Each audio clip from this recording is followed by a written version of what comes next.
Sangdong, the largest cave on our planet. This cave is so massive that it has a completely self-sustained ecosystem with its own climate conditions. Hundreds of meters underground, the clouds you're used to seeing in the sky form inside this cave. Sangdong even has an untouched prehistoric rainforest hidden far below the surface, and a vast underground river. From transparent fish to colorful monkeys, over 250 endemic plant and animal species live in this underground world. 7 new animal species were recently discovered here and are unique to this place. Stretching 9 kilometers in length, this cave holds 38.5 million cubic meters of space, and its passages are so enormous that a 40-story skyscraper could fit inside, and its giant stalagmites are rising like towers of ancient cities. Walking inside, it's impossible not to feel as small as a tiny bug. Can a rock move on its own? Sangdong even contains phytokarst rocks, which move towards the sun like semi-living organisms. Rare cave pearls and many other unique formations are also found here. For 3 million years since its formation, the world had no idea about this cave's existence until it was fully explored in 2009 in Vietnam. Now, it's time for you to see the largest cave on Earth. Individual access is forbidden to protect both visitors and the fragile environment. This expedition is operated by Oxalis, the only authorized agency. To reach Sangdong, we've trekked through the jungle for 9 hours, and now we must pass through N Cave, the world's 3rd largest cave. This cave serves as a gateway to the world's largest cave. It's crucial to be fully prepared for every possibility. So before setting out on this journey, we did deep online research about Sangdong and its surrounding area to learn about everything that we would need to know. Now, we're heading towards the beach inside the cave. Over the centuries, water from nearby rivers gradually carved this place. The ceiling is 145 meters high, and the cave is 200 meters wide. During the flooding season, much of this empty space is submerged underwater. You can understand from the basket over there, the water levels rise so much that it can carry objects up to that level. With the breathtaking lake in front of us, it was impossible not to take a quick dip. At dusk, the sound of swift birds echoes in the cave. Because of their short and weak legs, these birds can't take off from the ground and must jump from a high place to fly. If they are trapped on the ground, it means death is certain for these birds. This one was unlucky and waited to die. At sunrise, we're ready for the journey to Sangdong. If we call this cave a neighborhood, then Sangdong is a massive city in comparison. We will move to the darkness now. I can't help but wonder what awaits us in Sangdong. As we walk, dozens of crickets on the ground start jumping from side to side. The ground is covered with centuries of bat guano.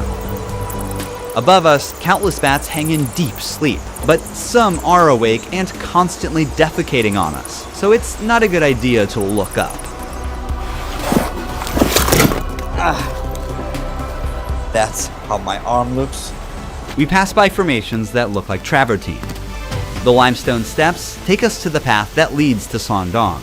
Wow.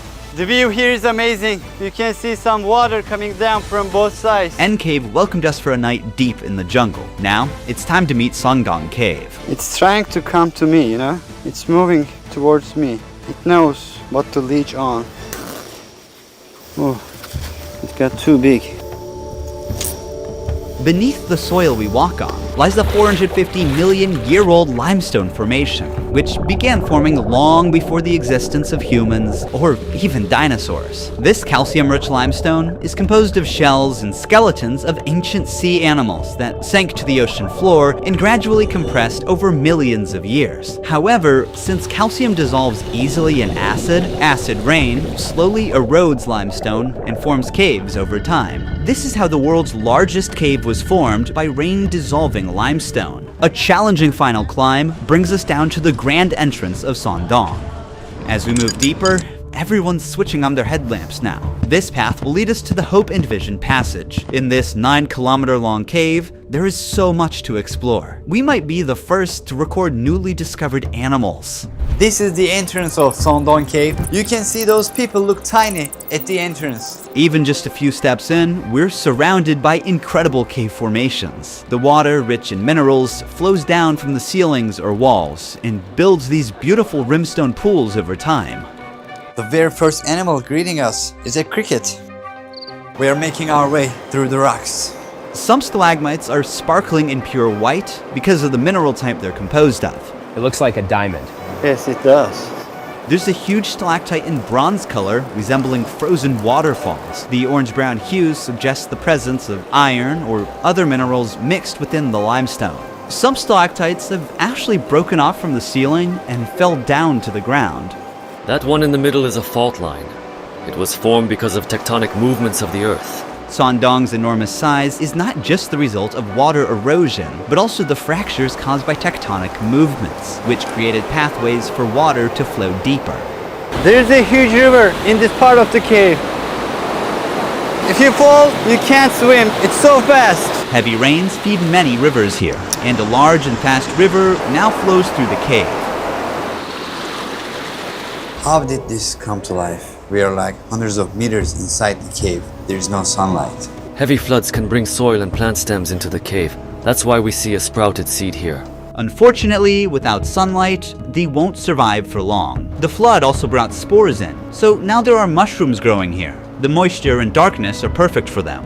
Just yesterday the water reached up to here. It carried a lot of mud with it. It's so recent, as if the flood just happened here. Signs of the incident are still visible. We reached the Hope and Vision Passage. This is the largest part of the cave. I'm standing next to the tallest stalagmite in the world. It is 80 meters high. It took an average of 800,000 years for these minerals to accumulate on the ground as water dripped from the ceiling and formed this massive stalagmite. The reason it got so huge is because it grew in a part of the cave where the ceiling is over 170 meters high and more than 130 meters wide. So this part of the cave is as large as a 40-story skyscraper could fit, and even a double-decker aircraft could fly through. You can see the light coming from the first dolin very far ahead. That's where we are heading.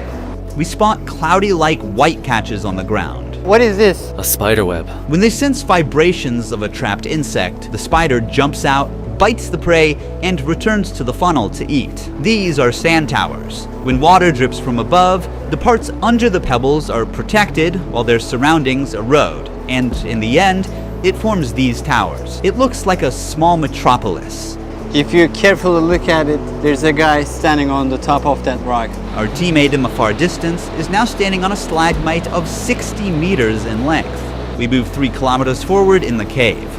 This is our camping site. Imagine sleeping here, looking at this view. From here, you can partially see the first dew line. It might look like the cave's exit, but it's actually the first of 2 massive dew lines. And from here on, things will get more incredible. The temperature difference between the outside and the inside of the cave forms mist and clouds inside the cave. The area beyond them is called Watch Out for Dinosaurs. We will explore that place tomorrow. For now, it's time to rest. Now we are going to first dolin. This is the next day. There will be a lot of things that we will see today. Let's go. We are crawling through narrow passages to get to the first dew line. Very narrow point. These sticky threads are traps belonging to cave worms. They produce a blue-green light from their tail to attract flying insects to these sticky threads. Once an insect gets stuck, the larva pulls up the thread with its mouth and eats its prey. This limestone is the oldest limestone in Southeast Asia. It is more than 400 million years old. While some sea creatures become part of the limestone, others mineralized and ended up as fossils, like you see in this example. We'll get into the details of this fossil later. We're almost there. Sun! Well, it takes for water droplets to reach the ground for like 20 seconds from up there. What is the height of this wall? It's around 140 meters. Everything is huge here. When you look up, you can see the trees of the rainforest surrounding the opening. But right now, we are meters below and still inside the cave. The reason why this hole exists is that hundreds of thousands of years ago, the river flowing inside Songdong eroded the limestone and weakened the roof. The roof couldn't hold up and collapsed, creating this giant hole above. So the light gave life to these algae and mosses. In the afternoon, we'll go to Dolin number 2. It's very different. You'll see a real jungle there. But first, let's see the first of the last two incredible formations here. This is also a stalagmite, but it's a different one. It owes its unique layered shape to the waterfalls. These are phytokarst formations. They are rare limestone formations shaped by the growth of algae, mosses, and microorganisms together with calcium. Since both biological and geological processes shape them, they're like partly a living and partly non-living. Here you can see the phytokarst formations moving toward the sun like a hand extending from the cave. Climbing 1 kilometer down and up in the dark, we finally reached our next destination. This is the second dolin, much bigger than the first one. This looks amazing. All of a sudden, we are in a forest, in a cave. Look here, they're so dense. The roof of the cave at this point collapsed as a result of the intersection of two main faults, forming a dew line on the surface 252 meters above where we are. The collapsed cave roof allowed sunlight to enter, giving rise to an entirely new ecosystem. Despite extreme conditions, plants and animals have managed to adapt and turn this place into a unique underground rainforest. As we move forward towards the light, the height of the plants grow. The soil makes it perfect to form a rainforest. A large portion of the soil here consists of bat guano. It is accumulated for millions of years and is highly fertile. The soil here is deep and full of small holes. There is an insect in each hole, and the insects are making traps in these holes to catch animals. This jungle is huge. The biologists have found more than 200 species of plants and almost 60 species of animals living in this area. There are some monkeys on trees. This might be the only cave where monkeys live.